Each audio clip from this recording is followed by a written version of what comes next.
Hi there everybody, hope that you're doing well. Today we're going to be talking about Octopath Traveler 0 and 5 things that I wish that I knew before I started up the game. 5 good hints and tips, a beginner's guide, going over some frequently asked questions and some beginner's tips and strategies. And I definitely do think that's worth sub as you come and you join a party and you level on up with me. Thank you so much for your sub, your like, and your hype. It helps me out a ton. And now let's go ahead and dive right on in to one of this year's best RPGs.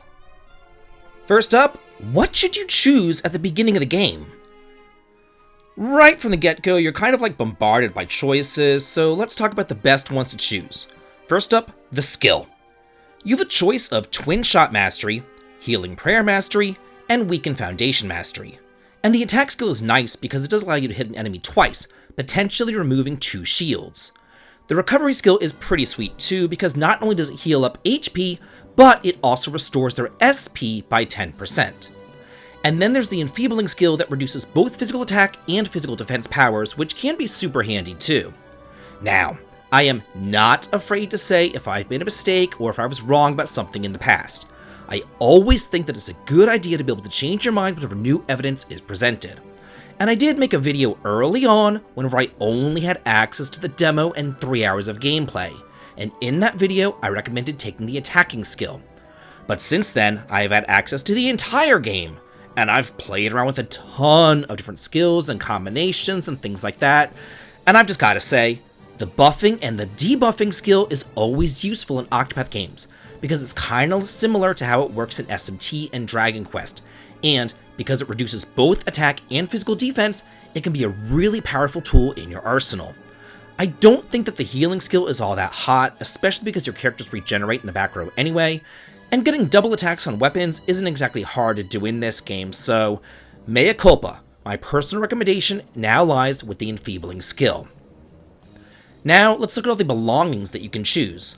The Promise Charm raises your elemental attack by 10%. The Fighter's Wristband increases your physical attack power by 10%, and the Sacred Flame Charm increases your defensive powers, again, by 10%. And those 3 accessories are always super handy. In that same earlier video, whenever I only had access to the demo, I said to choose the Crested Key and the Letter Fragment. But upon playing longer, I discovered that those 2 key items are actually found relatively early on in the game, absolutely free, so honestly, I wouldn't worry about those. And the Ratatouille is just a dish, so I wouldn't go for that, and the same thing with the Nourishing Nut, it just increases your maximum HP. And then the Ember Shroom Beds, those allow you to grow mushrooms, but you can grab those for free too later on. So here, after playing the game extensively, I do believe that 3 accessories are the correct choice here. Number 2, don't ignore Wish Veil. The town building portions are honestly probably like the most important parts of the game because that there is how you power up your characters and build up your party. The more people that you're able to recruit to your town, the more neat abilities and items that you'll unlock, giving you an edge in the harder boss fights. It all works kind of like synergistically together to allow you to take on the villain's chapters, so please do not think that Wish Veil is some sort of like Harvest Moon side story that you're just safe to skip. It is definitely an integral part of the game. Not only that, you really should do as many town building quests as you can before you go out and battle, because things like gardening and livestock raising take time, and time is measured by battles. So you can go ahead and have your villagers start raising up a chicken or planting a tomato, and then go out and do a villain quest. And then, whenever you're done with that, warp on back to Wish Veil to make sure that everything is on track, and by that point, your vegetables and animals should be raised up. Also, the sooner that you get town in order, the sooner that you'll be able to open up those locked blue chests that you see all over the place.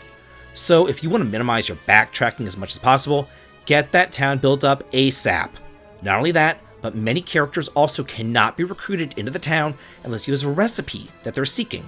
So the more things that you're able to plant, the more recipes that you'll be able to find, the more characters that you'll be able to recruit to the town as well. Number 3, build up your party first. You might think that the best thing to do right at the beginning of the game is just kind of like follow the story along and go to those 3 green towns and deal with the Masters of Power, Fame, and Wealth quests first. Simply because, that's what the game tells you to do. But no, don't do that. What you really want to do first is explore so that you can get your party up to snuff. And what I mean by that is by getting as many characters to join your entourage as humanly possible before you even get into your first boss fight at all. Because if you do go into those harder boss fights with just like 3 or 4 characters, you're gonna get creamed. So try to get at least 7, if not 8 characters before taking on those first chapters. So dive into all the little optional caves and grab the unique treasures for good equipment. Do the town building portion of the game and build up Wishvale. Run to all 3 different towns and talk to everyone there to see who you can recruit. And once you do that, then tackle the storyline by going by the recommended level. It'll just make things so much easier. Number 4, heroes don't buy stuff, they steal stuff. While you might be tempted to spend your hard-earned money on all the great equipment that you see in town, I would suggest holding off on that. Instead, the first thing that you want to do whenever you get into a town should be to rob everybody blind. Go over to the NPCs and use your path actions first to investigate and see what they know. Then either entreat them for items, haggle for stuff that they might have, or just beat the ever-loving crap out of them and take their items. Because most of the times, the stuff that they have, will, number 1, be cheaper than what the store has on hand simply because they'll either be half price with the haggling or free with the entreating. Or number 2, they'll just be better than what the shops have on hand, especially if you beat a bitch up for it. Also, this isn't like the other Octopath games where you only have like 8 characters to keep up with. You have a ton of characters here, you got like 30 something, and keeping up their equipment in order can get very expensive very quickly. Though you should be rotating your best equipment on your active party members and stripping everybody not in your active party naked. So really, unless you see something just like super powerful at the shop and leaps and bounds beyond what you already have, then I would just suggest holding off on the purchase and maybe even traveling on to the next town and robbing those townsfolk blind as well before giving in to the overpriced merchants at the stores. Number 5, get a job. Let's talk about the job classes.